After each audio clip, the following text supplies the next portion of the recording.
Estamos entrando gente. Estamos muchos. Sí. Sí, en este momento tenemos 30 participantes entre estudiantes de la Cátedra de Literatura Infantil y Juvenil, y como iba diciendo, colegas, amigos de otros lugares, de otras provincias y de otros países. Este, bueno, todos interesados, y aprovecho entonces y comienzo justamente interesados en escuchar a Cecilia Bashur. ¿Se me escucha bien o se puso inestable de nuevo? ¿Sí?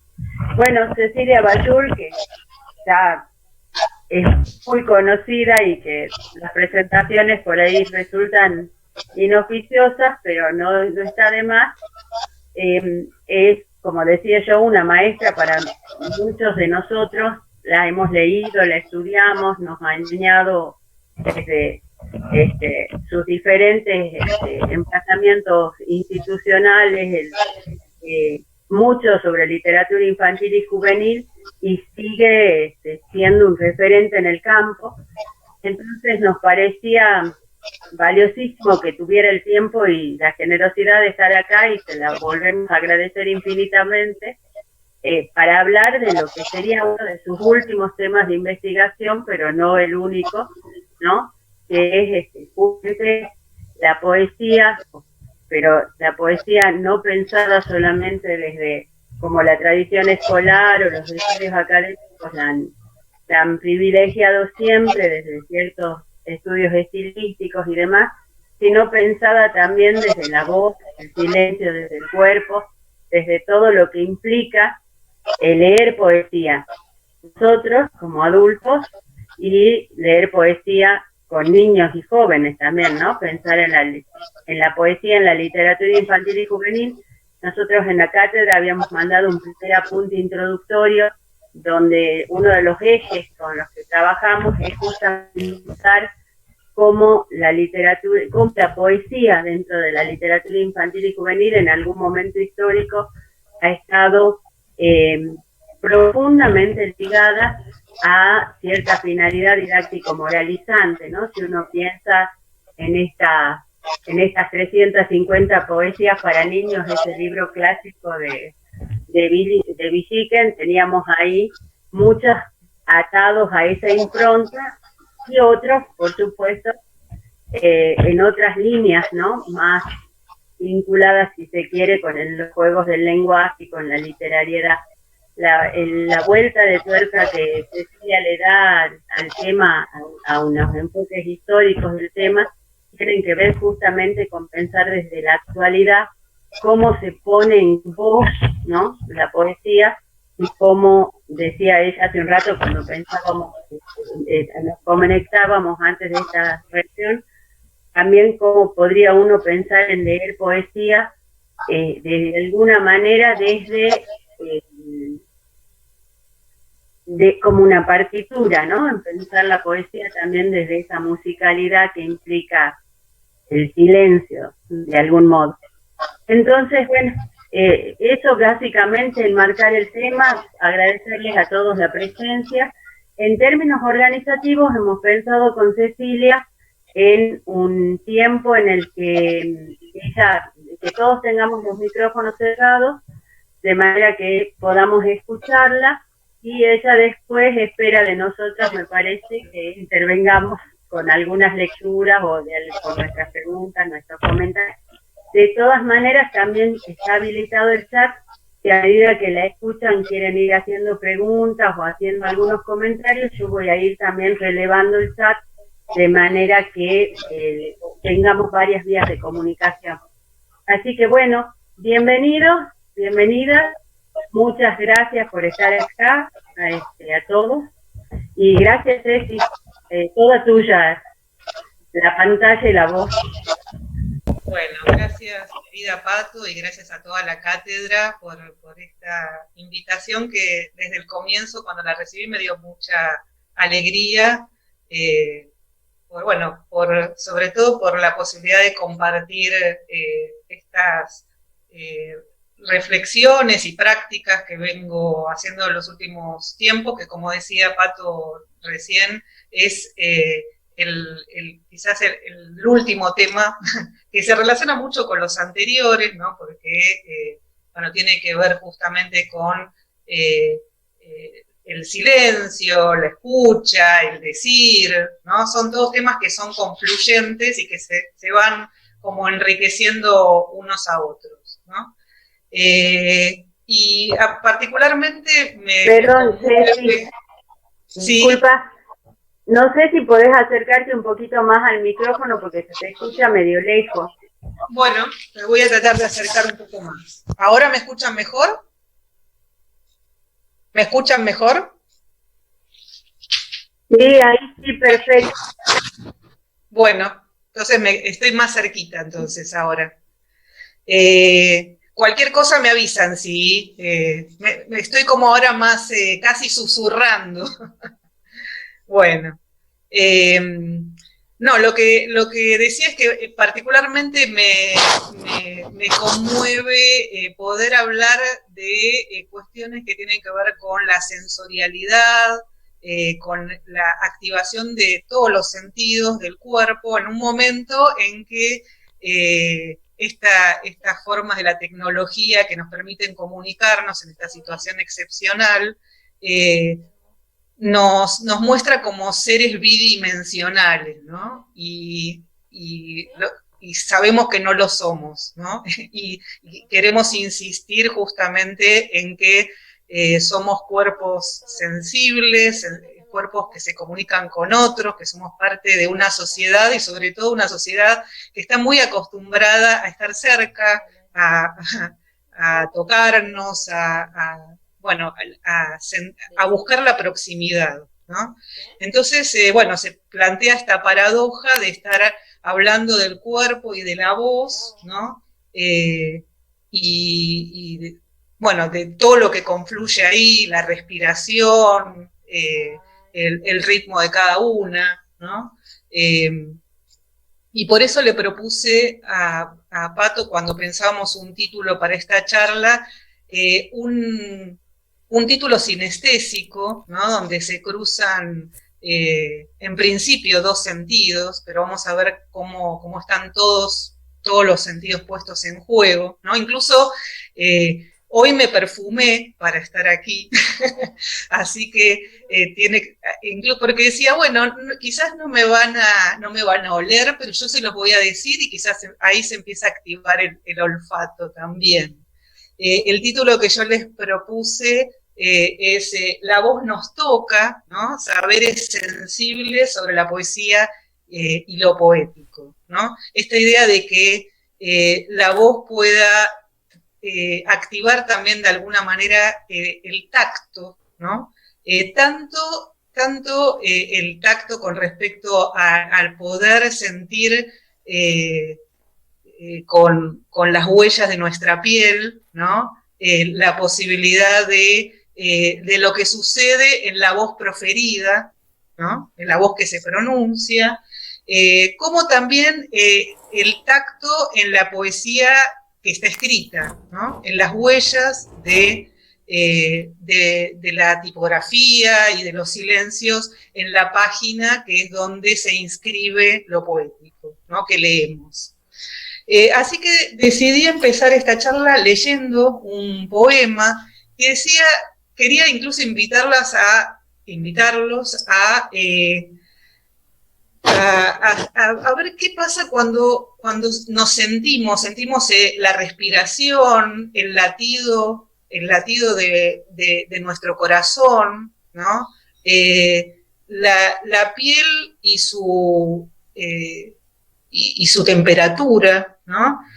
Cuando decimos un poema. Entonces decidí empezar con un poema que para mí tiene un montón de resonancias, que es de Octavio Paz, y que no casualmente está dedicado a Roman Jakobson. El poema se llama Decir, hacer. Voy a empezar haciendo sonar una vaina de una acacia negra, ¿no? Que hoy me encontré que es como una especie de sonrisa de la naturaleza. Vieron que tiene forma de sonrisa, como un emoticón vegetal, ¿no? Que en épocas en que aquí estamos todos con barbijo y no sabemos si estamos sonriendo o no, la naturaleza me ofreció una pequeña sonrisa sonora, ¿no? No sé si escuchan el sonidito de la... El poema de Octavio Paz que se activa con esta vaina es decir, hacer. Entre lo que veo y digo, entre lo que digo y callo, entre lo que callo y sueño, entre lo que sueño y olvido, la poesía se desliza entre el sí y el no. Dice lo que callo, calla lo que digo, sueña lo que olvido. No es un decir, es un hacer. Es un hacer que es un decir. La poesía se dice y se oye. Es real. Y apenas digo, es real, se disipa. Así es más real. Idea palpable, palabra impalpable. La poesía va y viene entre lo que es y lo que no es.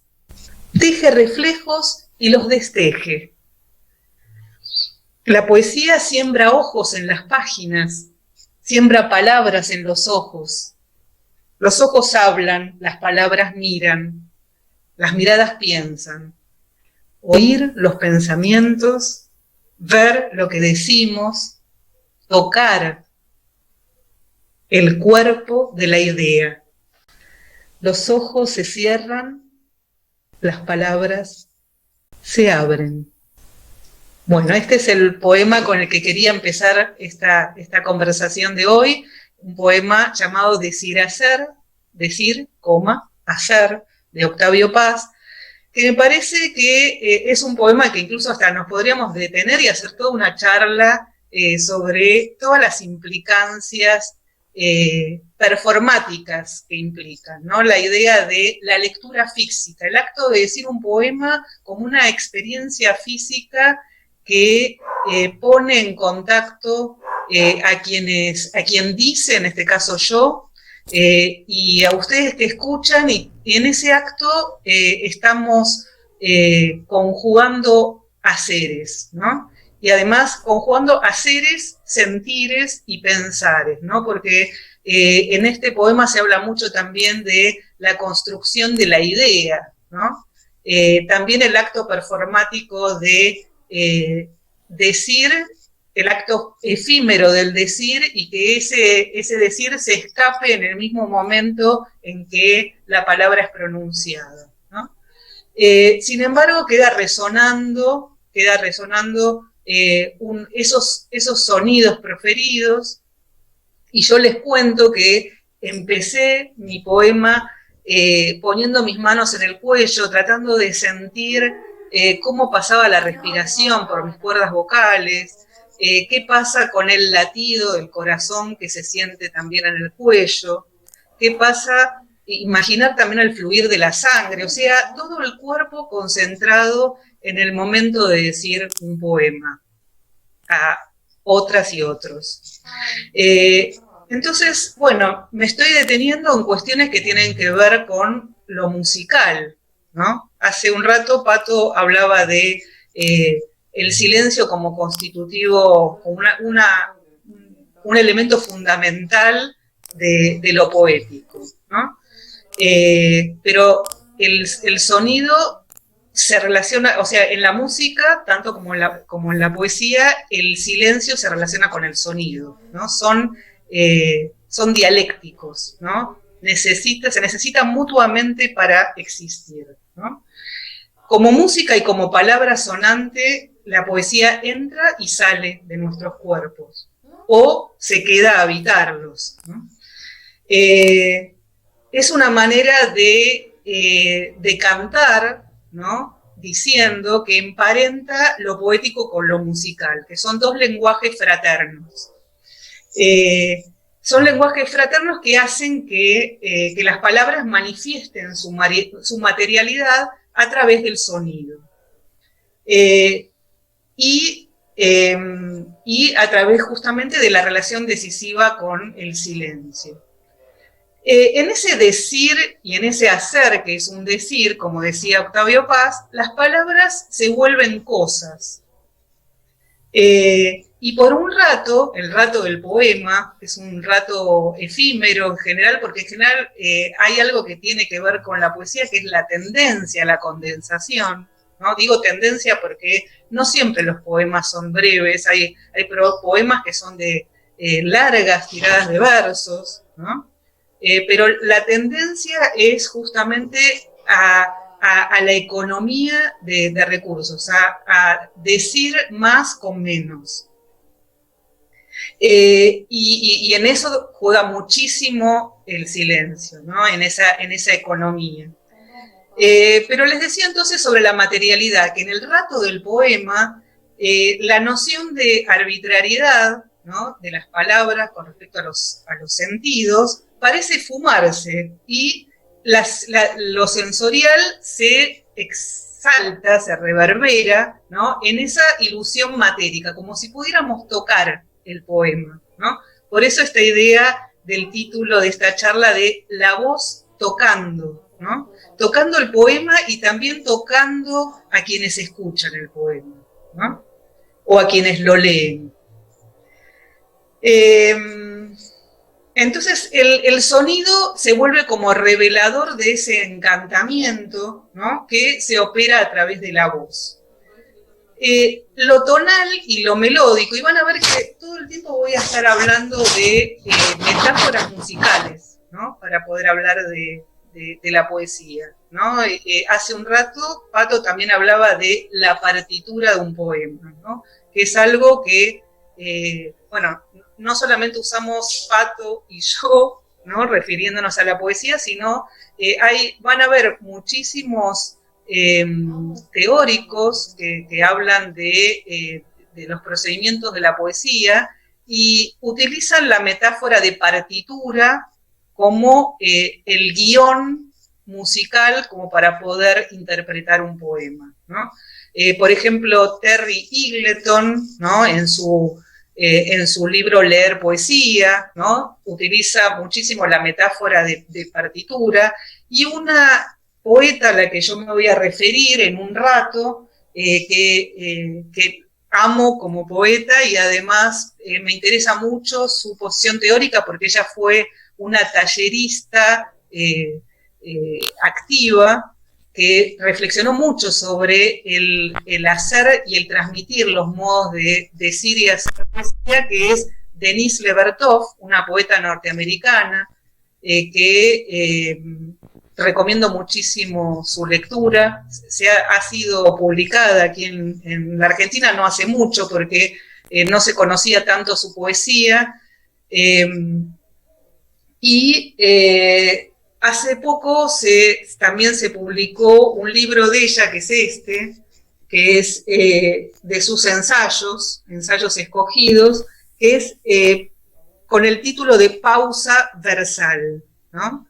Ella en este libro, en varios de los ensayos de este libro, habla de, utilizando metáforas musicales como partitura, tono, afinación, melos, ¿no?, melos refiriéndose a la melodía, ¿no?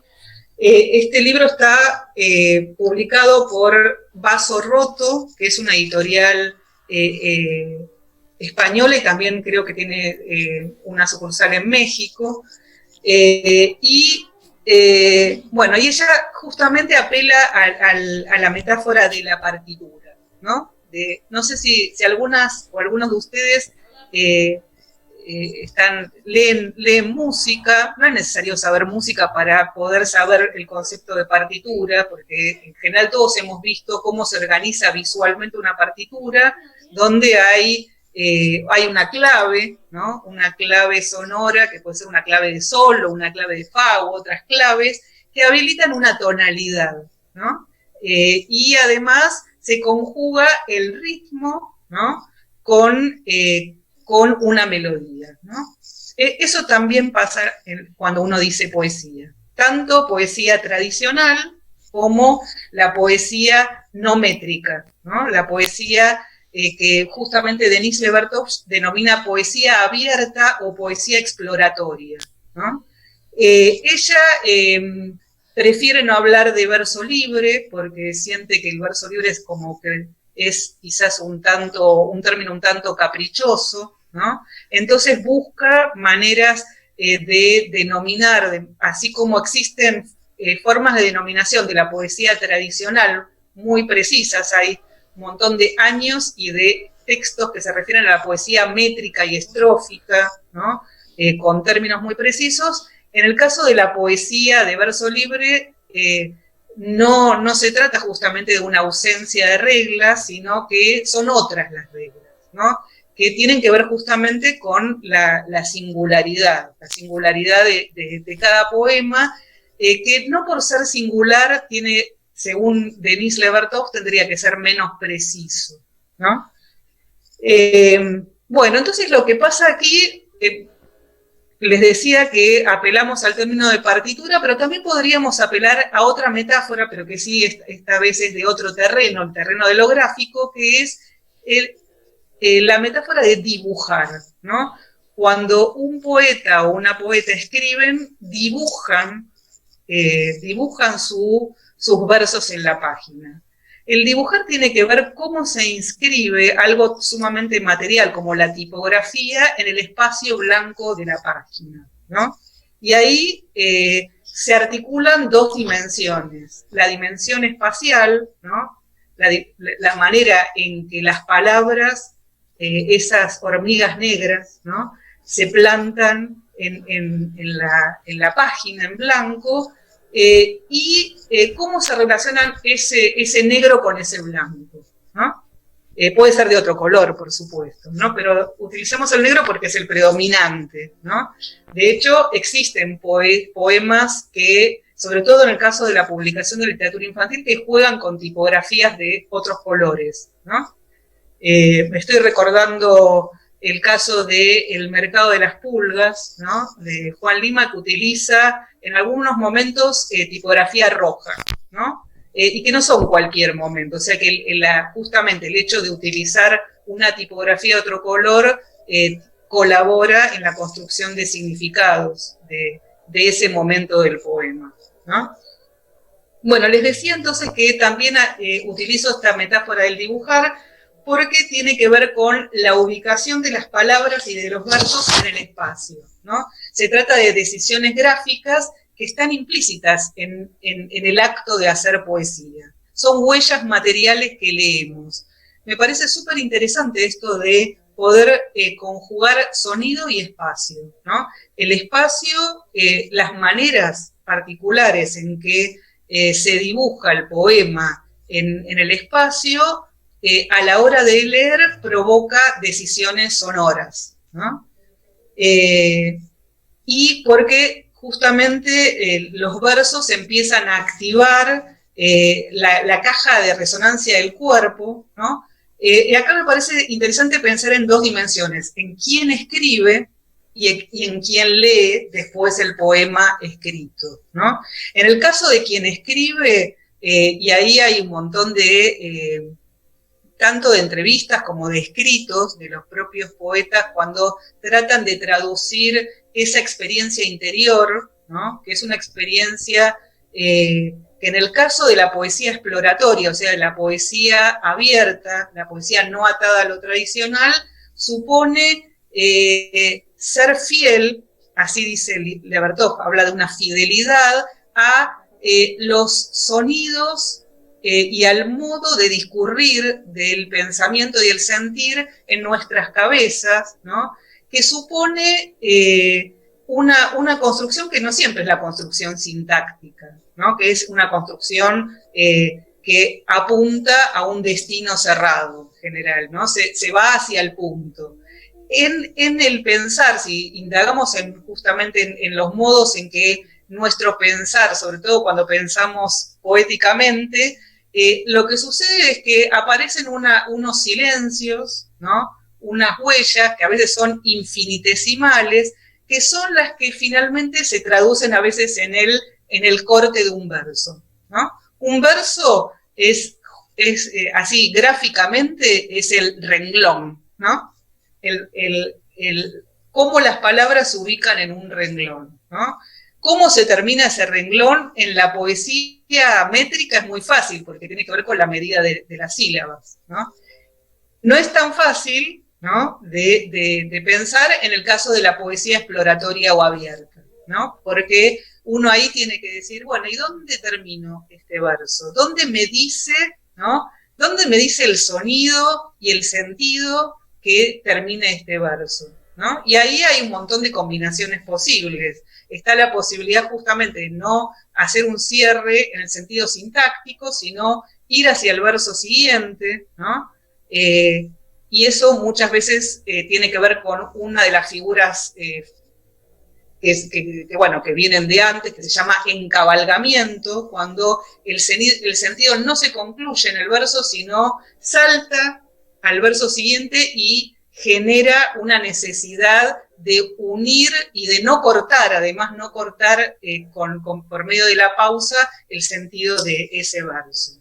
Bueno, todo lo que estoy diciendo, que ahora lo vamos a ver con ejemplos concretos para que no parezca tan abstracto, tiene que ver con decisiones que un poeta o una poeta toma, a veces cuando lo hace frecuentemente, cuando es sobre todo una poeta y un poeta que se dedica a no solamente a hacer, sino a reflexionar sobre su propio hacer, trata de ponderar y de pesar las relaciones entre sonido y silencio, ¿no? Lo que hace el escritor o la escritora del poema es probar en una especie de invisible balanza sonora, ¿no?, cómo va a caer un adjetivo puesto al final de un verso o cómo va a caer en el verso siguiente, ¿no? Y prueba a ver si es necesario un encabalgamiento, ¿no? Hay poetas que utilizan muchísimo el encabalgamiento. Pienso en algunos poemas de Diana Velesi, ¿no?, que casi nos dejan sin respiración, ¿no? Y por su parte, la otra dimensión, el lector o la lectora de un poema escrito o dibujado, para él la sonoridad se vuelve espacial, ¿no? El sonido se articula con lo que está señalado en el espacio si justamente le prestamos atención, y ahí es muy importante activar y ser conscientes de la necesidad de prestar atención a esos signos de la página como si se trataran de una partitura musical, ¿no? Esa lectura física de los signos poéticos, en el caso de la poesía que se publica para las infancias, ¿no?, supone también un diálogo entre la palabra y la ilustración y el diseño gráfico, ¿no? Porque, bueno, muchas veces cuando se piensa incluso en forma conjunta, el diálogo entre lenguajes, este diálogo intersemiótico, implica también otras sonoridades, otras resonancias de lo que quizás una ilustración carga en las palabras, ¿no? Una teórica que para mí fue y sigue siendo muy estimulante para pensar estas cuestiones de la relación entre voz, cuerpo y poesía es Francine Macielo, en un libro que se llama El cuerpo de la voz. Tengo como una pilita de libros al lado, ustedes no la ven, pero me parece súper importante que vean los libros físicos, ya que estamos hablando de la experiencia física y que esta es una época así de circulación de PDFs, porque no tenemos otra. Me parecía también lindo no solamente hablarle del sol y de las vainas de acacia, sino también de los libros físicos, ¿no? Y en este caso algunos libros de teoría que fueron publicados en este caso en la editorial Beatriz Viterbo. Este libro se llama El cuerpo de la voz, poesía, ética y cultura. Es de Francine Macielo, una ensayista norteamericana, ¿no?, que estudió muchísimo la poesía argentina, ¿no?, y es una serie de ensayos que en un momento, en la introducción de este libro, ella dice que en el estudio de la poesía interesa cómo la visión se enriquece con el sonido, con el ritmo, el tono, la prosodia, e incluso cómo se crea un sentido de la plasticidad de la materia, un sentido del tacto a partir de las obras poéticas que leemos, ¿no? En esa frase de Francine Macielo me parece que confluyen una cantidad, confluyen prácticamente todos los sentidos, ¿no? No sé si han tenido oportunidad de leer y de encontrarse con este libro de Graciela Montes, Buscar indicios, construir sentidos, ¿no? Bueno, que se publicó Babel hace ya un par de años, ¿no? Y que fue organizado por, a ver, estoy acá buscando, Fabiola Echemaite hizo el prólogo de este libro, creo que ustedes tuvieron hace poco un encuentro con ella, ¿no? Y hay un artículo de ella que la mayoría de los artículos que están en este libro eran algunos que eran medio inconseguibles, ¿no? Imposibles de leer hasta el momento, y hay uno que tiene mucho que ver con lo que estamos hablando, que es de lo que sucedió cuando la lengua emigró de la boca, ¿no? Este artículo tiene mucho que ver con el tema de la lectura, el cuerpo y la sensorialidad, y hay un momento en que me interesa compartirlo con ustedes porque se refiere específicamente a la poesía. Dice, la poesía, la dimensión poética de la palabra, es de todas las formas textuales la más capaz de crear presencia y lo más parecido a un ser viviente. Por muchas razones, porque apela a los sentidos y devuelve la memoria de lo sonoro, alitera, ruge, sisea, ulula, ritma, consuena y parece nacida para erotizar la lengua, porque genera imágenes, metáforas y ficciones insistentes, porque vuelve extraño el lenguaje y lo fisura de mil modos, con lo que el enigma puede vislumbrarse por entre las grietas. Me interesa sobre todo la primera parte, que tiene que ver con esto de la apelación a los sentidos y el devolver la memoria de lo sonoro, y todos esos verbos que ella utiliza, ¿no? Todos que tienen que ver con cómo la lengua sale de la boca, ¿no? Y recordar el carácter corporal de nuestro decir y sobre todo el decir poético, ¿no? Bueno, toda esta introducción con respecto al tema de el lugar privilegiado de los sentidos en el acto de hacer y leer y decir poesía, me gustaría ahora concentrarme en una cuestión que tiene que ver con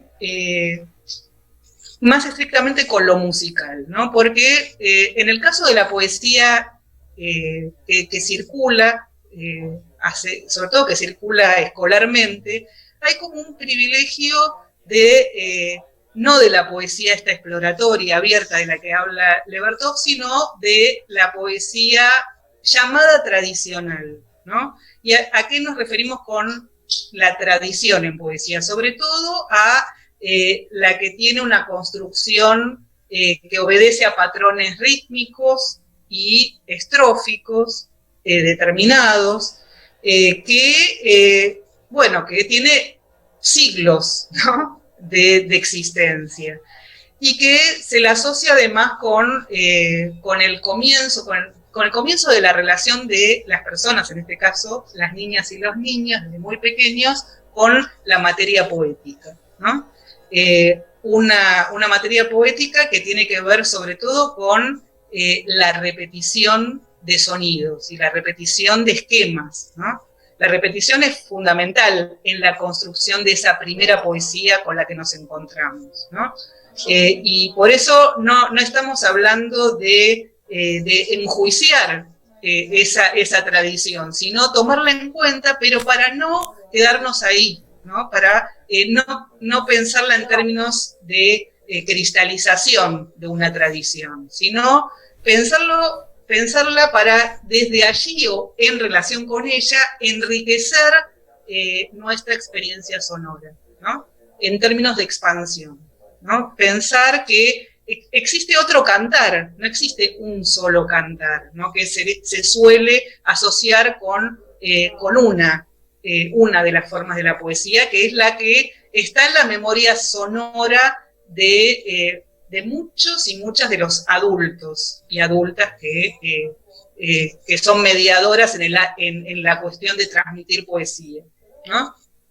Por lo tanto, me parece interesante pensar en una noción expandida de la musicalidad que se comparte con la infancia. Y no pensar en una musicalidad única o una musicalidad esencial, sino una que se abra a otros sonidos. En el caso a otros sonidos y a otros ritmos. Esto, por suerte, en los últimos tiempos viene ocurriendo. Viene sucediendo que mucha de la poesía que se está editando en Argentina y en otros países de nuestra lengua, que hablan nuestra lengua, se viene ampliando esta idea de otra sonoridad. Atribuyo esta ampliación de lo sonoro al hecho de que muchas autoras y autores han abierto también sus lecturas a la poesía adulta, a la poesía que se escribe no pensando en un destinatario infantil, que hace tiempo que utiliza estas otras formas sonoras, ¿no? O sea, esto que parece relativamente nuevo en la poesía destinada a las infancias, en la poesía para adultos tiene ya más de un siglo de existencia. Me refiero a lo que se suele llamar poesía de verso libre, ¿no? Aunque a Levertov no le guste mucho utilizar la palabra verso libre. El verso libre se viene utilizando cada vez más en la poesía que se comparte y que se produce y se edita para las infancias, y eso es un signo elocuente de que tanto los editores y editoras como escritores y escritoras están abriendo, están leyendo mucha poesía. Eso se nota mucho en las redes, la circulación cada vez mayor de poesía no infantil que en algunos casos dialoga con las vanguardias o con otros movimientos a lo largo del siglo XX y lo que va de este siglo en poesía. Entonces hay una apertura hacia otras musicalidades, ¿no? Y se pone en cuestión así el esencialismo acerca de lo sonoro en la poesía para niños, ¿no? Que nos podría, el hecho de pensar como esencial esos sonidos tradicionales tiene que ver con para mí que en la poesía, ¿no? En ciertas representaciones acerca de lo poético, tiene que ver con cierta nostalgia acerca de la poesía que ciertos adultos y adultas leyeron, ¿no? Y el hecho de ampliar el espectro sonoro invita a discutir el encapsularse o el encerrarse en una poética excluyente y una actitud a veces endogámica, ¿no? Que solamente defiende lo que garantiza como un statu quo, ¿no? En el campo poético de lo infantil, ¿no? Que sería determinados sonidos más tradicionales y aparte un espectro temático vinculado a lo que se cree que sería infantil.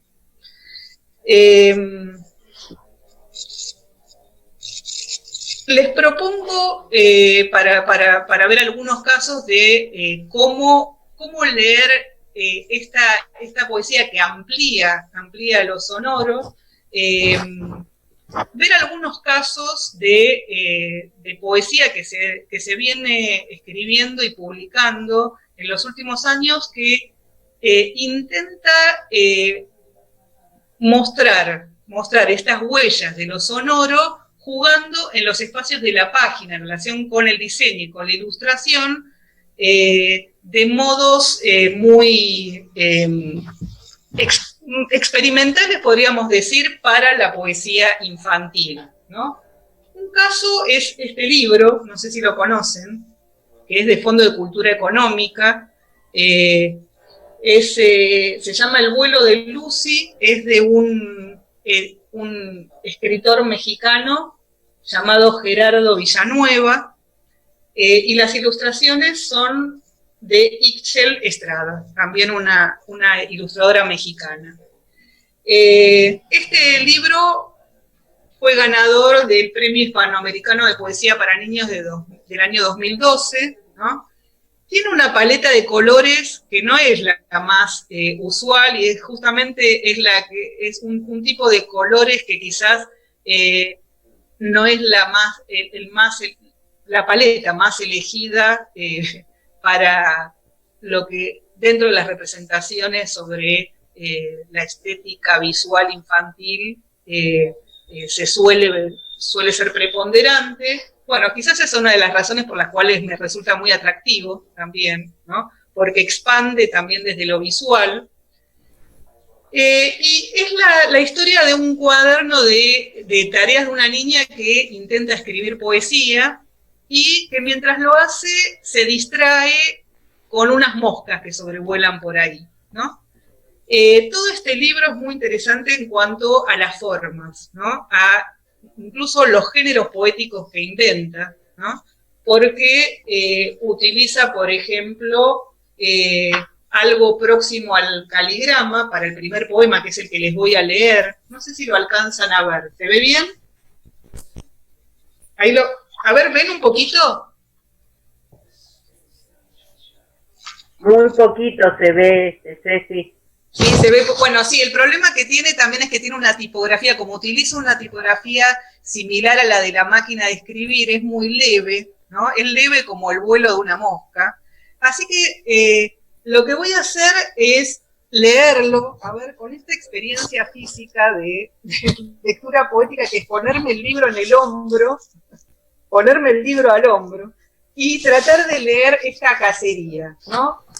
Voy a tratar de ir cazando los versos como si cazara una mosca que se escapa, ¿no? Esa es la propuesta física y gráfica de este poema que se llama Cacería, ¿no? Y que invita a seguir los versos con el dedo, como si el dedo tuviera que atrapar los versos que se escapan. Tiene como unas líneas entre cada uno de los versos para que uno no se pierda, o una. Dice así: en este cuaderno de tareas cabriolean moscas entre páginas, zumban y se llevan mi atención.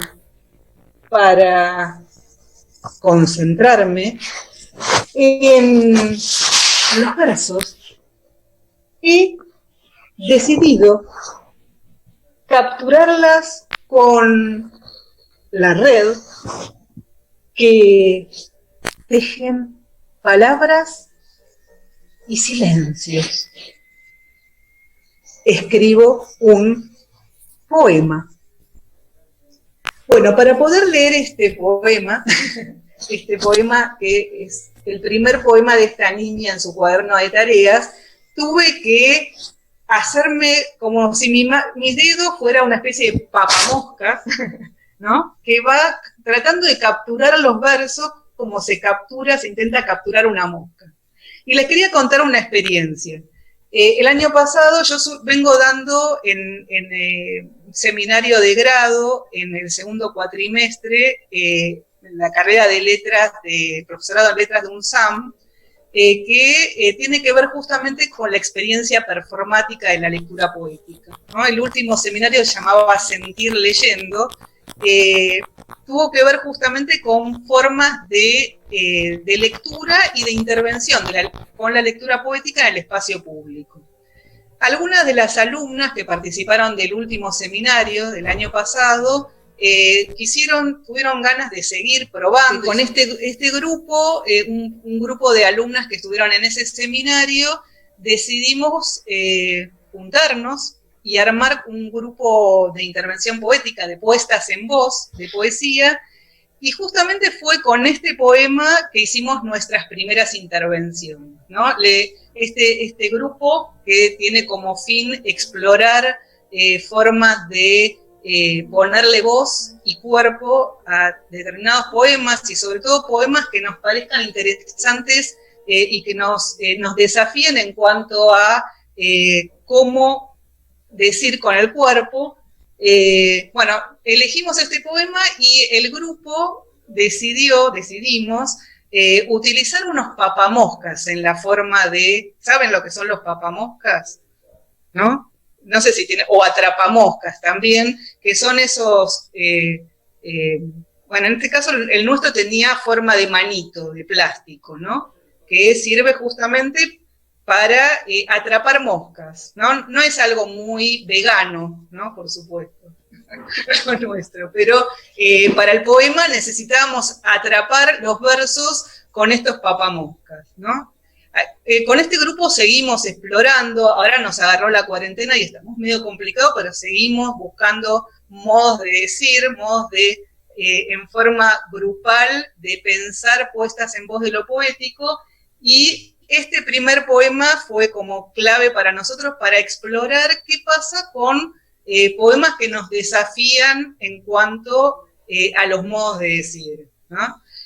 A nuestro grupo le pusimos como nombre cuerpo inestable, ¿no? Porque sentimos que la poesía nos desestabiliza todo el tiempo.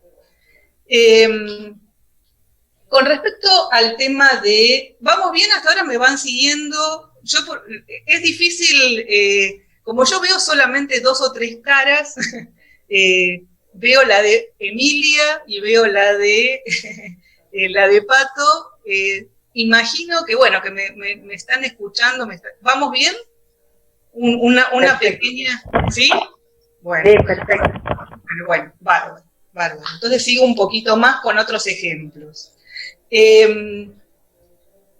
Este caso que les acabo de decir, que es el del vuelo de Lucy, sería como un ejemplo casi caligramático, ¿no? De expresión. El caligrama, quizás ustedes recuerdan que es esa manera gráfica de figurar una idea por medio de la disposición espacial de los versos, ¿no?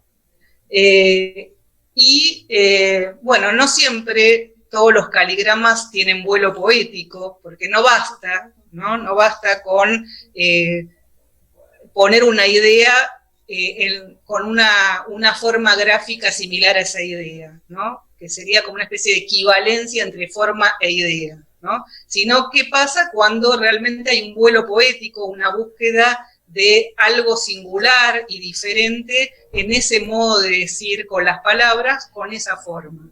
Me refiero a que no basta para hacer un caligrama de decir barco y dibujar con las palabras un barco. El tema es qué dicen además esas palabras, qué dicen y qué callan, para que ese fuego no sea un fuego de artificio de vuelo bajo, ¿no? Y por eso me parece que los caligramas realmente con vuelo no abundan, ¿no? Hay algunos casos que me parece que sí, pero hay que buscarlos con cierta lupa poética, ¿no? Lo que no quita que perfectamente uno pueda jugar a hacer caligramas, ¿no? Pero hacer caligramas, o sea, a tratar de ver qué se hace cuando se intenta buscarle una forma a eso que se quiere decir, una forma similar, ¿no? Hay una búsqueda de analogía, el tema es que la analogía no apague la poesía, ¿no? O sea que la expectativa analógica que uno tiene cuando hace un caligrama no se apague en el solo hecho de esta idea la dibujo de acuerdo a la forma de aquello que significa, ¿no? Sino un ir más allá.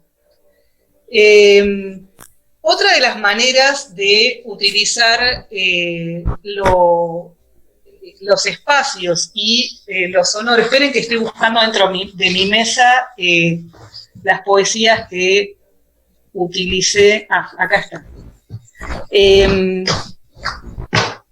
Este libro, que quizás ustedes conocen, Loro hablando solo, ¿no?, de Juan Lima,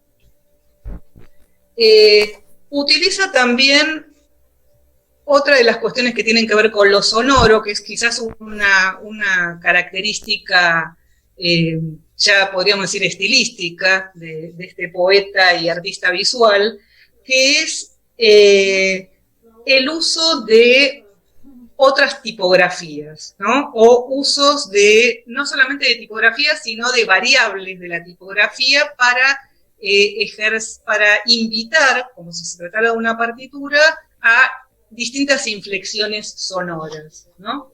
Por ejemplo, en este poema, donde habla de distintos árboles, justamente, y hay cada verso tiene, ahora lo voy a leer, cada verso tiene una aclaración entre paréntesis, y esa aclaración entre paréntesis está escrita en cursiva o en bastardilla, ¿no? Lo que implicaría, si seguimos atentamente las huellas de esa invitación, otra inflexión sonora, otra posibilidad de darle un nuevo sonido, ¿no? Porque si no, ¿para qué pondría esa otra manera de la tipografía, ¿no? Si no le prestamos algo, si no nos toca en algún lado, ¿no? Yo siento que la tipografía justamente tiene la virtud de tocarnos, ¿no? De tocarnos en algún lugar de la sensibilidad, justamente donde se cruza la vista con el sonido, ¿no? Algarrobo, el antiguo. Quebracho, el fuerte. Tabaquillo, el noble. Acacia, la inquieta. Molle, el fresco. Álamo, el flaco.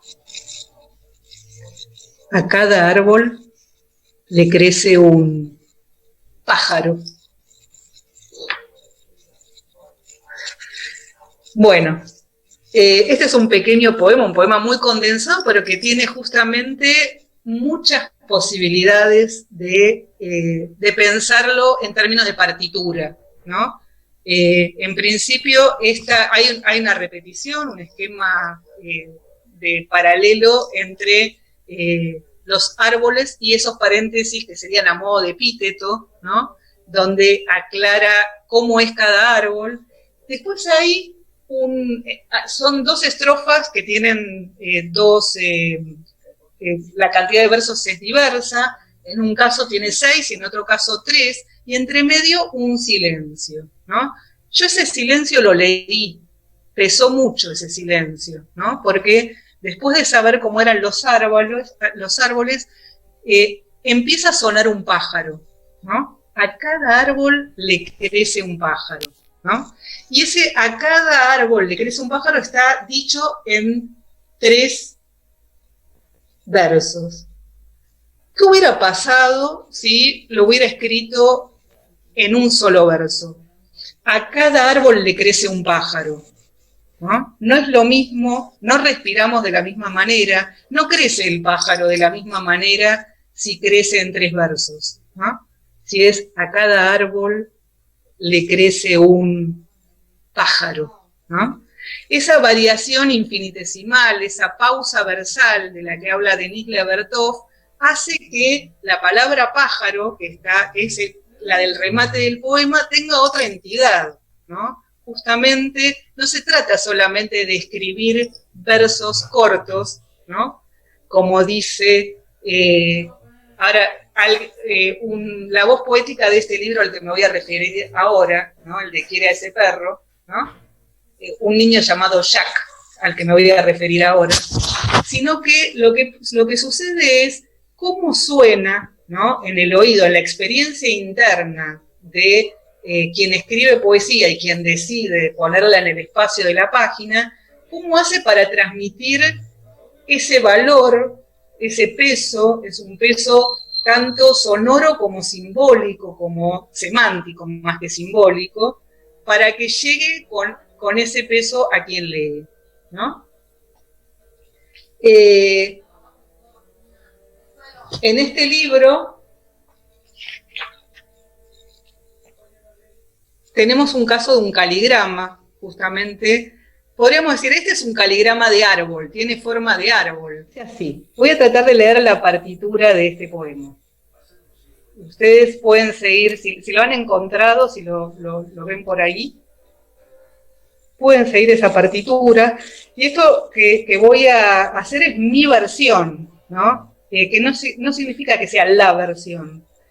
Así como existen versiones de canciones, ¿no? Existen versiones de una sinfonía o una sonata, ¿no? También existen versiones del modo de decir, ¿no? Pero las huellas que eligió la poeta o el poeta en este caso para que estén en la página suponen unas indicaciones, ¿no? Unas indicaciones que uno puede seguir y hacerlas conscientes, ¿no?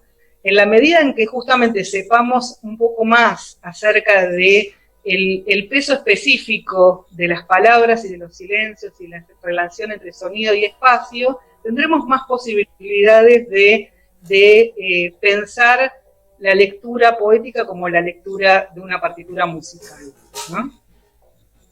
Cuando cante el jilguero este árbol, cuando la lluvia murmure en las ventanas del monte y por las rendijas hable el viento, este árbol, cuando en las ramas más altas construya el hornero, este árbol será refugio, nido, madriguera. Esta noche, este árbol será mi mejor amigo. Bueno, fíjense cómo ese deseo de ser amigo, ¿no?, se transforma en el tronco, ¿no?, en el tronco de este árbol, y es el que toca la raíz, ¿no? O sea, hay esa partición incluso, ¿no?, que obliga también a entrecortar un poquito la voz, ¿no?, para poder decir las sílabas de ese final del poema. Nos hace respirar de otro modo, nos hace pensar el lugar donde un árbol se apoya en la tierra, ¿no?, de una manera diferente. Juan Lima hizo una edición limitada de este poema, ¿no?, en un libro hecho de madera, que se abre, ¿no? Y lo que hizo fue justamente buscar también, explorar otras formas de la materialidad, ¿no? Fíjense, el lomo, ¿no?, está hecho todo de madera, es un libro que pesa, por eso lo traje, lo estoy mostrando, y me gustaría que traten de sentir desde donde están la idea de no solamente el peso de las palabras, sino del peso del objeto, ¿no? Y las huellas en la madera, ¿no?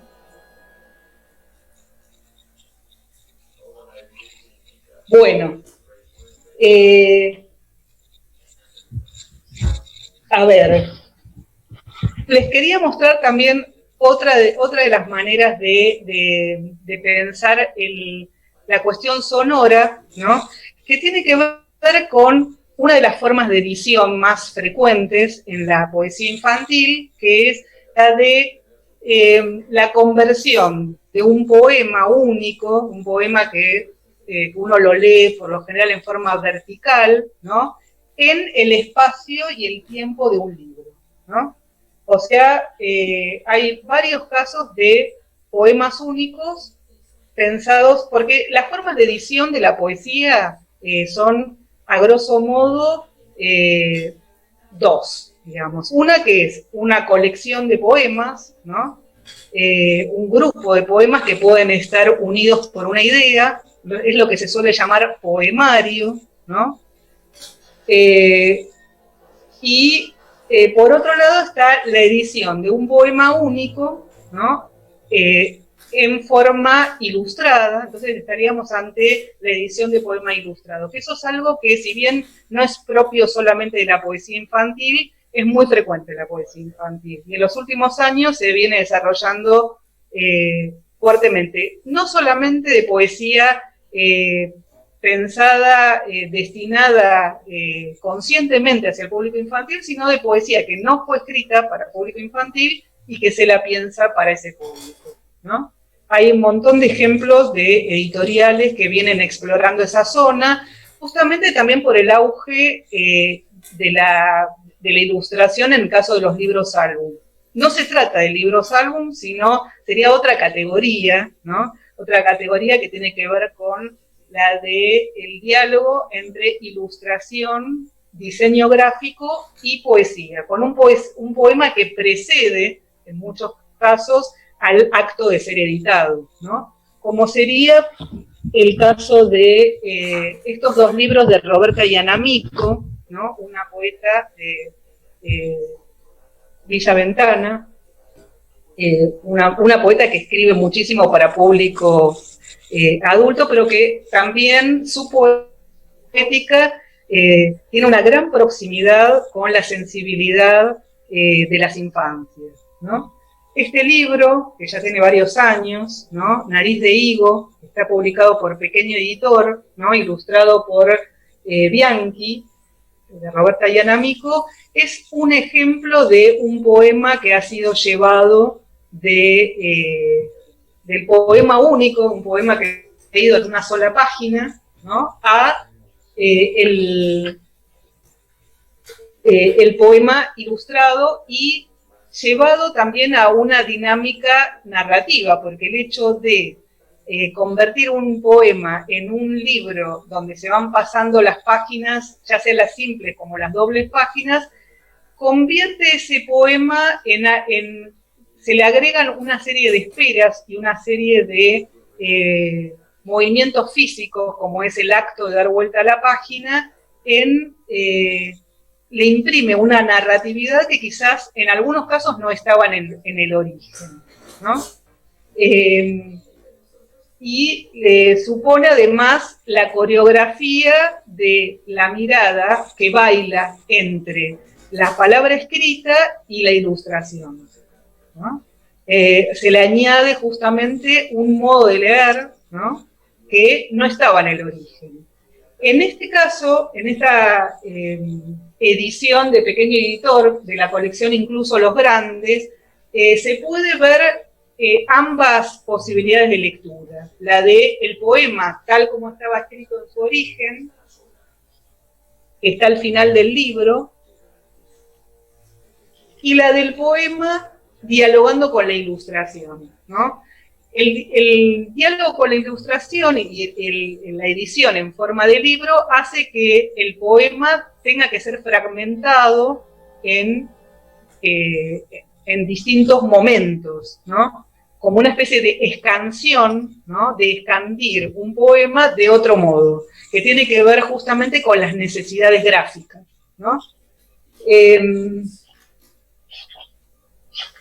Se los voy a leer primero como está planteado en esta edición y luego el poema entero. Un tío gordo me dice, te saqué la nariz. Y yo lo vi jugando de dedo en dedo con mi nariz. Por el borde de las cosas. Y ahora, ¿qué hace mi tío gordo con una nariz que no es suya? Él tenía nariz de higo y le daba miedo que algún pájaro se la comiera. hacía pan dulces en la Navidad. En el verano tenía el patio lleno de árboles. Yo iba a la siesta y me probaba narices.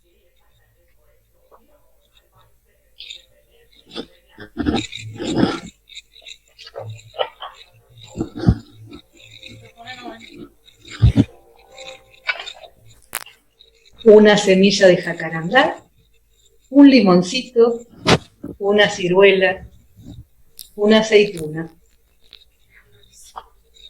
Y acá está el poema, al final, el poema entero, que lo voy a leer para que puedan ver la diferencia sonora, ¿no? En la lectura anterior y esta. Un tío gordo me dice, te saqué la nariz, y yo lo vi jugando de dedo en dedo con mi nariz por el borde de las cosas. ¿Y ahora qué hace mi tío gordo con una nariz que no es suya? Él tenía nariz de higo y le daba miedo que algún pájaro se la comiera. Hacía pan dulces para la Navidad. En el verano tenía el patio lleno de árboles. Yo iba a la siesta y me probaba narices. Una semilla de jacarandá, un limoncito, una ciruela, una aceituna. Esta manera de editar es muy interesante, ver los dos sonidos, ¿no? Las dos configuraciones sonoras que implican uno y otro caso, ¿no?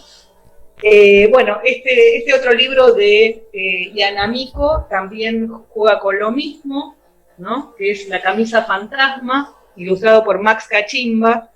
Es de la colección Aerolitos, una colección que duró un tiempo, ¿no? Que sacó muy buenos libros de la editorial Capital Intelectual, y también era un poema breve que fue expandido y desplegado en el tiempo de un libro. Bueno, estos son algunos ejemplos, me parece que me extendí bastante en el tiempo, yo pensaba que iba a ser más cortito, ¿no? ¿Cómo va, no? ¿No están aburridísimas? Bueno, No. Yo en realidad tenía ganas de ver si nos escuchamos un poco, ¿no? Para que no sea justamente para desplegar las voces, para escuchar otros sonidos. Yo repartí, le mandé a Pato para que pudiera compartir con ustedes unos poemas que no fueron escritos originalmente para público infantil, ¿no?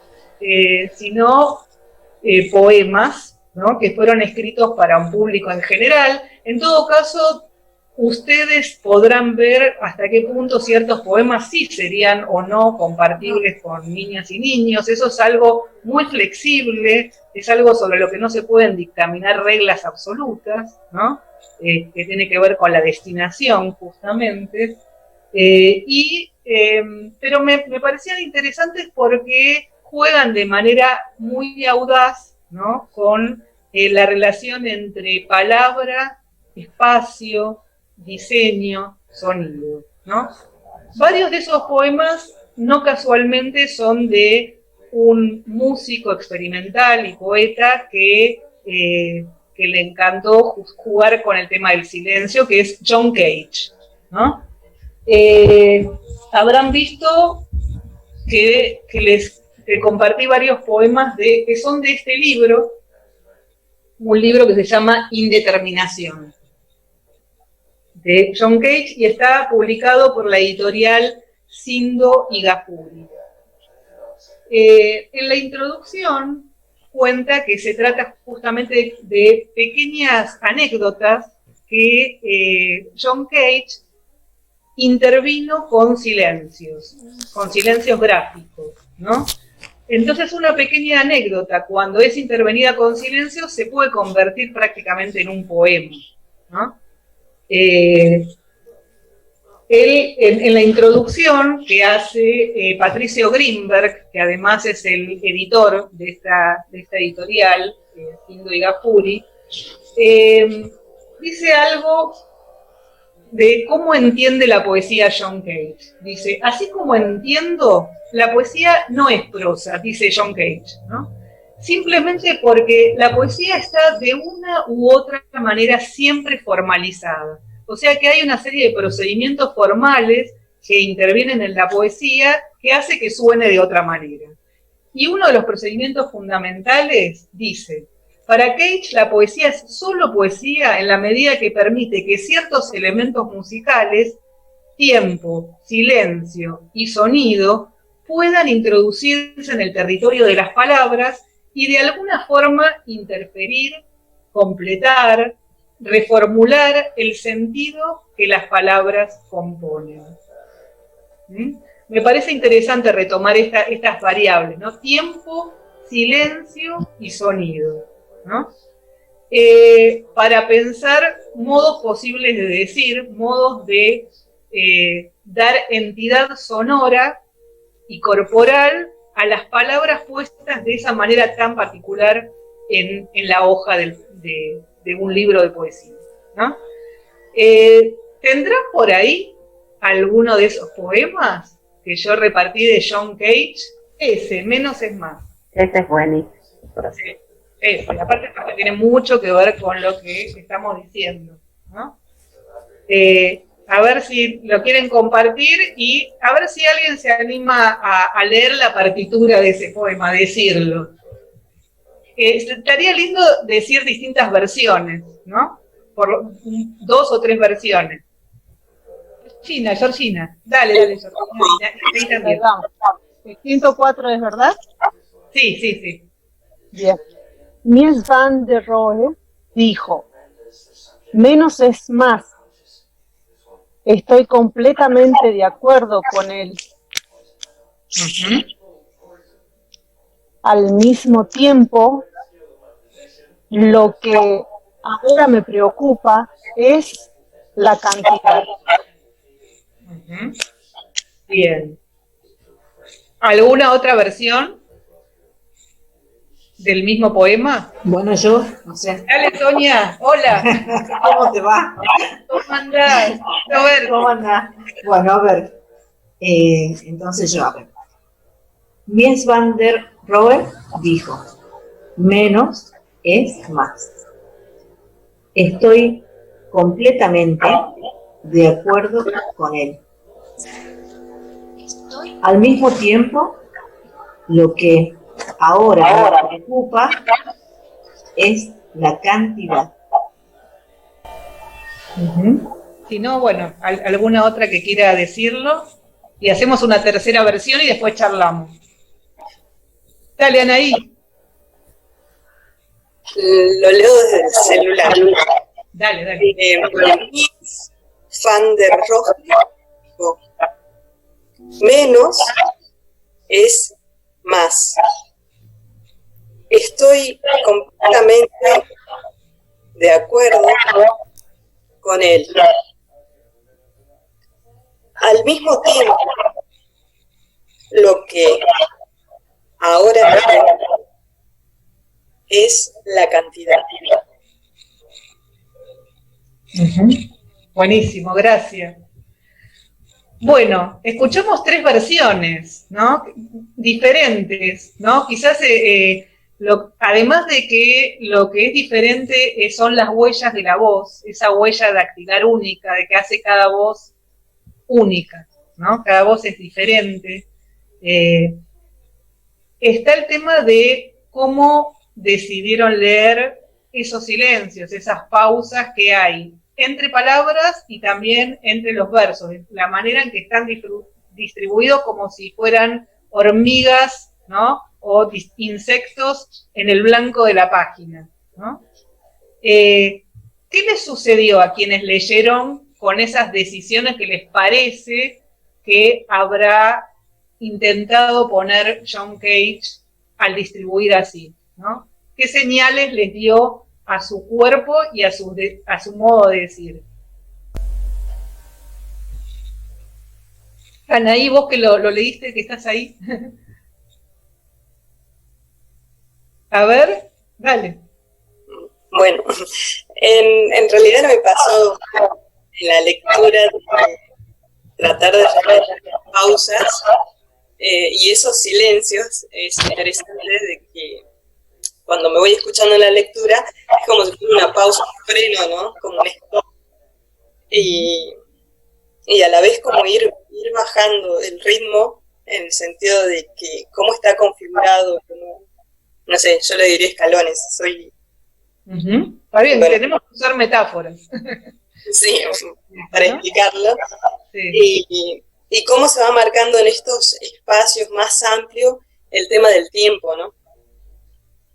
Y no sé qué más decir, hasta ahí es lo que voy viendo.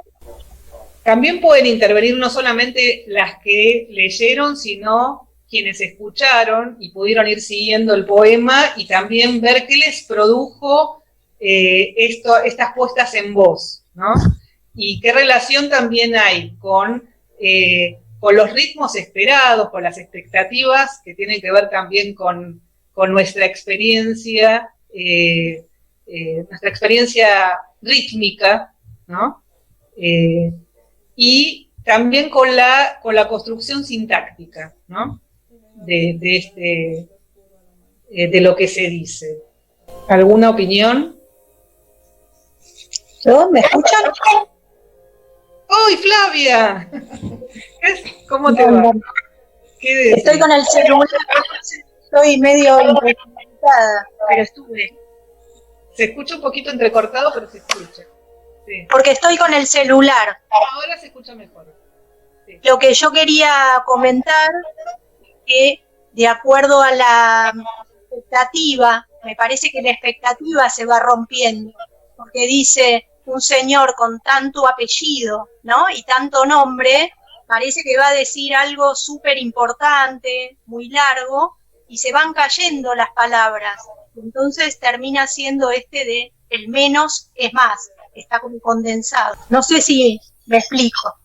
Sí, estás también haciendo un cruce entre lo visual, lo semántico, ¿no? Y lo rítmico. Exacto. Y en las voces también se marca eso, ¿no? Porque empieza con todo un preámbulo, fulanito de tal, etcétera, va a decir, y después de golpe, como aparece recortado, es como que pierde peso y se va cayendo. Sí. Sí, me parecía además que la lectura de Georgina, por ejemplo, tenía un ritmo que lo hacía casi narrativo, ¿no? Como distinta de la de Sonia, por ejemplo, donde las pausas eran la fluidez entre una y otra, le daba un ritmo distinto al mismo texto, ¿no? Sí. Emilia, ¿vos querías decir algo? ¿Me escuchan? Acá. Sí. Que nosotros estábamos viendo el texto, entonces sabíamos que las pausas obedecían de alguna manera a ese espacio. Pero, ¿qué hubiera pasado si nosotros por primera vez nos encontrábamos con ese texto de manera oral, sin verlo? Hay ahí una especie de incomodidad en ese silencio que supuestamente no debería estar, ¿no? En ese espacio que no está. No, decía Leo, Virginia, que está con problemas de conexión desde Bariloche, aportaba en el chat. A mí me pasa con Kate, al saber que es un músico contemporáneo que impone muy fuerte los silencios. Las palabras están muy intervenidas por silencios que rompe con las lecturas más tradicionales, dice Virginia en el chat. Claro. Bueno, él justamente experimentó con el silencio en la música, ¿no? Es famosa su obra 4 minutos con 33 segundos, donde es una pieza para piano donde se ejecuta durante ese tiempo el silencio, ¿no? Incluso hay una partitura del silencio, ¿no? Que en su momento generó y sigue siendo muy terriblemente disruptivo con respecto a la idea que se tiene de asistir a un concierto musical, ¿no? Sería justamente asistir a una sesión de ausencia del sonido, ¿no? Pero que está pautada de antemano, ¿no? En este caso también hay unas pautas y por eso me parecía muy interesante lo que estaba aportando Emilia sobre la visualización en relación con la escucha. ¿Qué pasa cuando vemos, como en este caso, que tenemos la oportunidad de compartir la pantalla mirando las señales del silencio en la página? ¿Y qué pasa cuando escuchamos sin tener esas señales, ¿no? Son experiencias muy diversas entre sí, ¿no? Y me parece muy rico el hecho de que estaba surgiendo acá también lo de la narratividad que hay en la versión de la primera versión que escuchamos, la de Georgina, ¿no es cierto? ¿No? Porque ahí como hubo como una necesidad, una tracción, no atracción, o quizás las dos palabras, ¿no? Una tracción de lo sintáctico, del sentido, ¿no? Que hacía que la incomodidad de los silencios no estuviera tan fuerte, ¿no? Los silencios, trayendo lo que planteaba Emilia en la última intervención, generan una cierta incomodidad, ¿no? Cierta disrupción con respecto a lo esperado, ¿no? Sobre todo porque estamos acostumbrados a cierta fluidez, ¿no? A cierta fluidez del sentido. En este caso, lo que sucede es que las palabras incluso empiezan a pesar de otro modo, ¿no? Empiezan a pesar y a ser pensadas de otro modo, ¿no? No sé si alguien quería comentar algo más. También no solamente empieza a pesar las palabras, sino también empieza a pesar el silencio, digamos, que creo que esa es la importancia, digamos. Es una disrupción también, ¿no? Porque estamos acostumbrados a esto de fluir en el lenguaje, digamos, ¿no? Sí. Yo también di otro poema que es de un poeta peruano que se llama Jorge Eyelson, que es un caligrama, que tiene un caligrama de esos que me parece interesante. No sé si lo alcanzan a leer y si alguien quiere decirlo. A ver, Vania. Sí, a ver. Azul brillante, el ojo, el pico naranja, el cuello, el cuello, el cuello, el cuello, el cuello, el cuello, el cuello herido, pájaro de papel y tinta que no vuela, que no se mueve, que no canta, que no respira, animal hecho de versos amarillos, de silencioso plumaje, impreso tal vez un soplo, desbarata. La misteriosa palabra que sujeta sus dos patas, patas, patas, patas, patas, patas, patas a mi mesa. Qué lindo se escucha el sonido de vos sos de Brasil, ¿no? Sí. Ahora en portugués. Podría ser. Buenísimo. ¿Alguien más que quiera leerlo? A ver, voy yo. ¿Se me escucha? Sí, sí, Vanessa. Sí.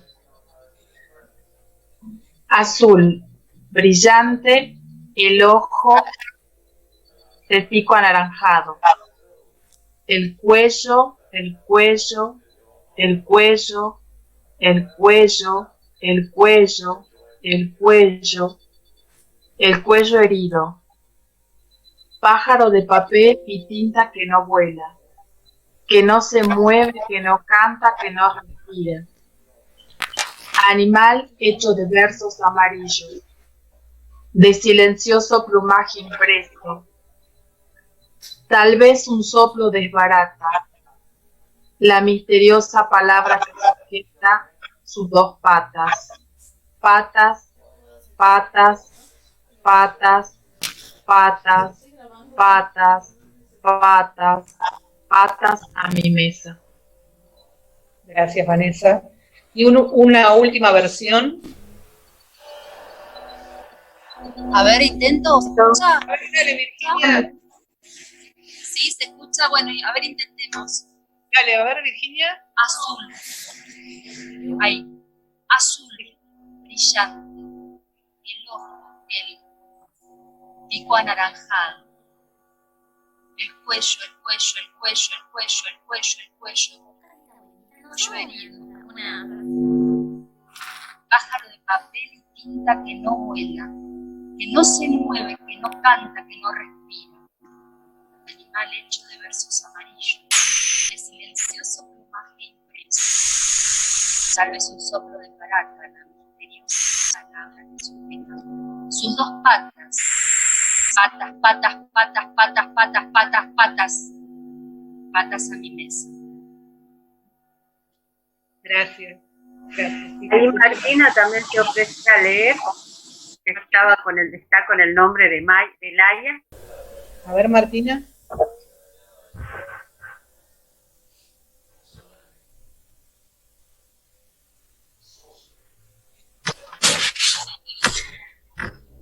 ¿Se escucha? Sí. Sí. Azul, brillante. El ojo, el pico anaranjado. El cuello, el cuello, el cuello, el cuello, el cuello, el cuello, el cuello, el cuello, el cuello herido. Pájaro de papel y tinta que no vuela, que no se mueve, que no canta, que no respira. Animal hecho de versos amarillos, de silencioso plumaje impreso. Tal vez un soplo desbarata la misteriosa palabra que sujeta sus dos patas. Patas, patas, patas, patas, patas, patas, patas, patas, patas a mi mesa. Gracias Martina. Bueno, gracias por las versiones. Bueno, ahora me gustaría que charlemos un poco sobre las resonancias en el sentir y en el pensar de estas versiones que fuimos escuchando, ¿no? ¿Qué pasó con esta configuración espacial y estos modos de decir? Sí. Bueno, a mí lo que me pasó es que previamente no había leído el poema y me hizo pensar, claro, la primera escucha, digamos, que fue esta compartida, ¿no? Entonces me hizo pensar que esta puesta en voz necesita preparación, ¿no? Así como cuando uno hace una obra de teatro o piensa un concierto, digamos, en el caso de la música, necesita preparar estos sonidos, estos silencios, estas pausas, ¿no? Creo que la necesidad de preparación de esta puesta en voz también se hace indispensable, ¿no? En este caso. Sí, bueno, yo quería retomar eso porque hay toda una cuestión de mediación, pensándolo desde una perspectiva didáctica, ¿no? La posibilidad de ayudar a pensar en estas cuestiones que son del orden de lo escénico, ¿no? Que tiene que ver con la relación entre el pasaje de los ojos a la página, de la página a la voz, de la voz hacia los otros, ¿no?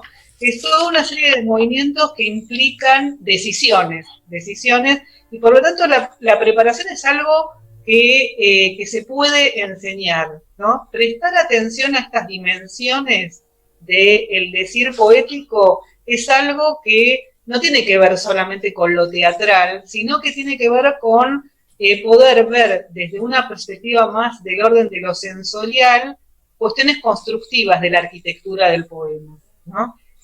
Porque al detenerse una y otra vez en cómo decirlo y por qué asignarle determinado peso o determinado espesor o determinada pausa, determinada rítmica a las palabras o a los versos, supone entender el poema desde otro lugar, ¿no?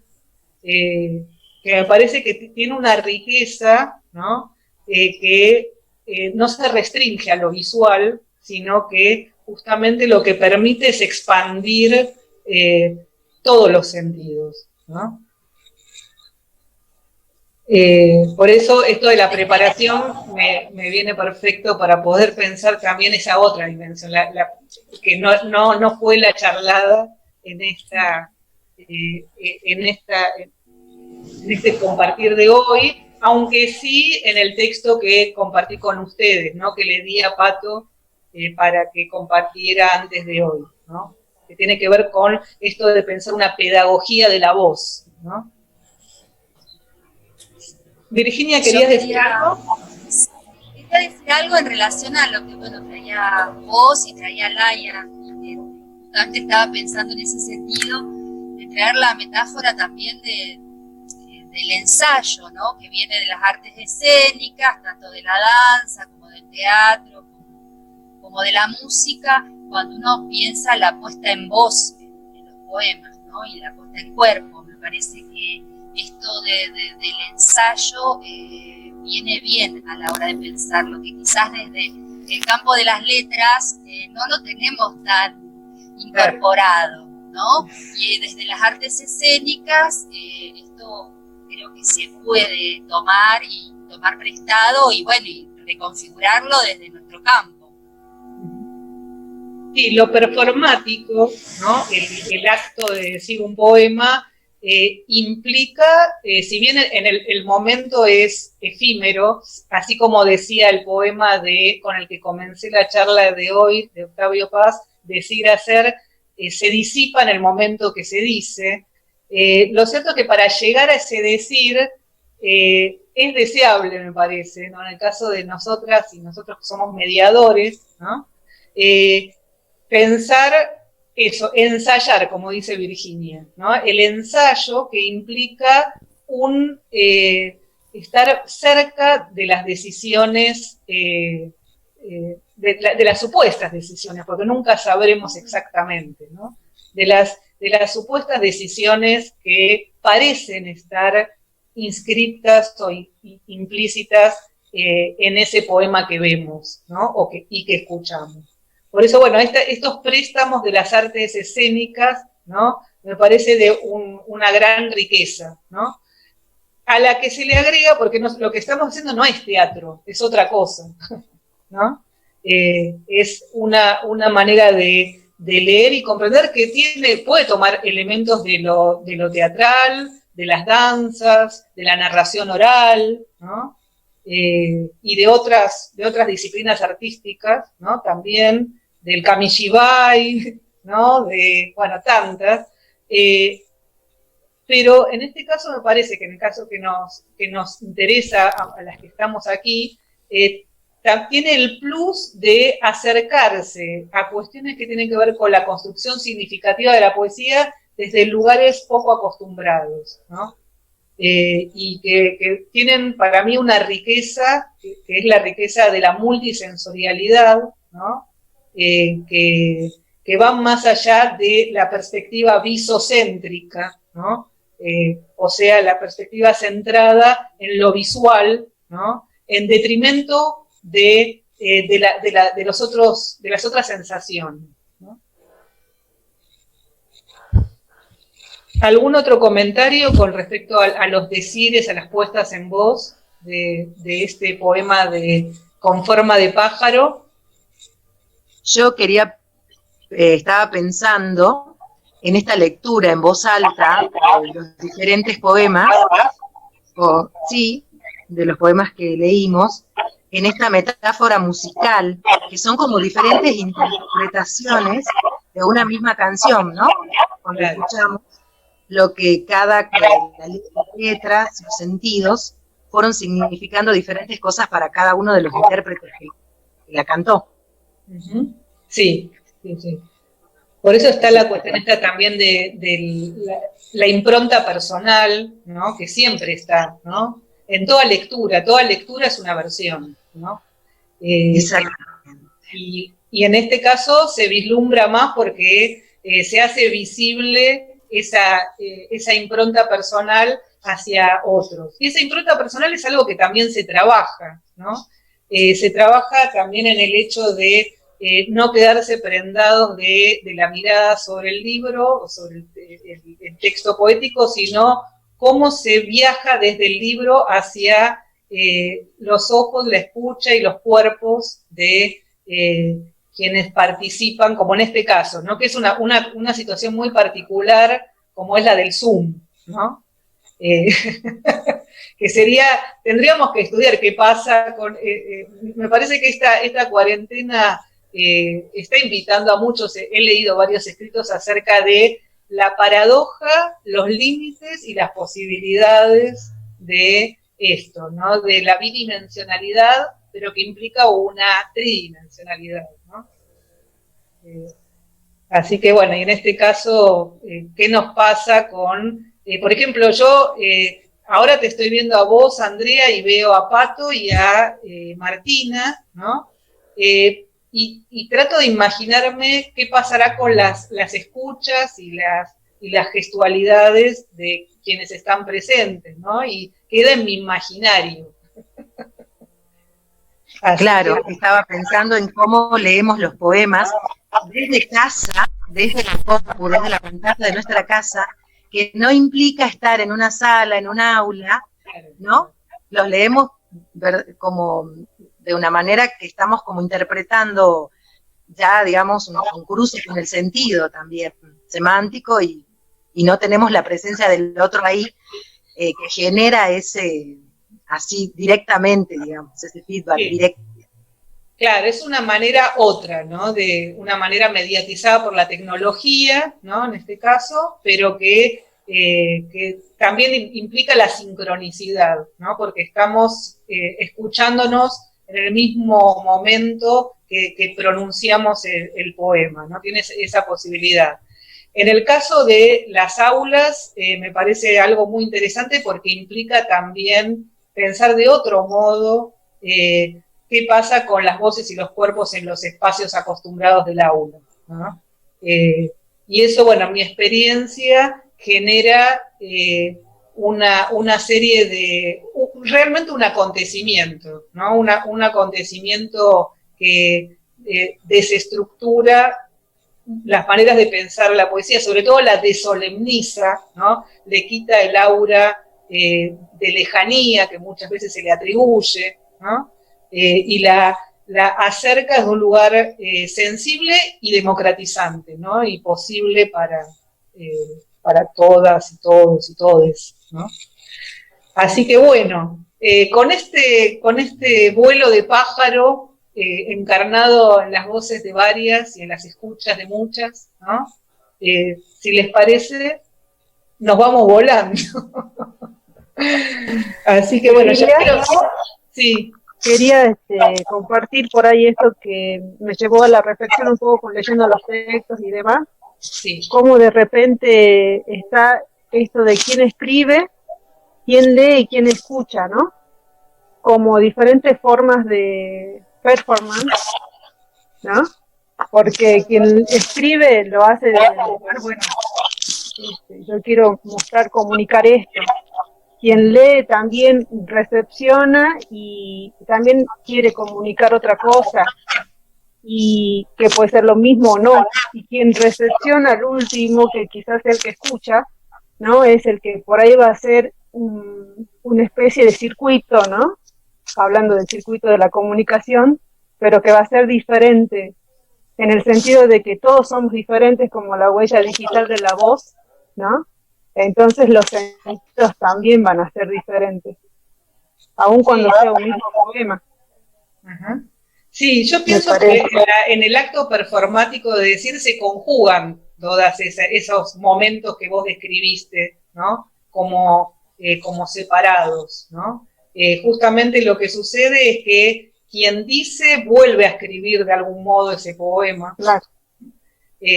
Pero también lo está leyendo y se lo está diciendo a otros, ¿no? Hay como una especie de entrevero, ¿no? De acciones, ¿no? Que conjugadas en el acto de poner en voz un poema, ¿no? Poner en voz jugando con la idea de Z y S, ¿no? Poner en la voz y poner hacia quienes escuchan, ¿no? Que son en el acto performático quienes escuchan tienen un lugar participante de gran entidad, ¿no? Eso por eso me interesa mucho la dimensión performática, ¿no? De que es realmente un acto conjunto, ¿no? Donde los sentidos realmente se activan si hay interacción. Así que bueno, así de esta manera performática y mediatizada a la vez, ¿no? Mediatizada tecnológicamente, Bueno, quiero agradecer muchísimo esta posibilidad tan internacional y de gente de tantos lugares diferentes. Y bueno, muchas gracias. No, nosotras agradecemos muchísimo tu generosidad, el tiempo que nos regalaste, ¿no? En serio, aprendimos muchísimo, como siempre que te... Así que bueno, gracias a todos por participar, muchas gracias por escuchar y esperamos seguir adelante con este ciclo en este aislamiento preventivo. Para seguir escuchándonos y aprendiendo los unos de los otros, ¿no?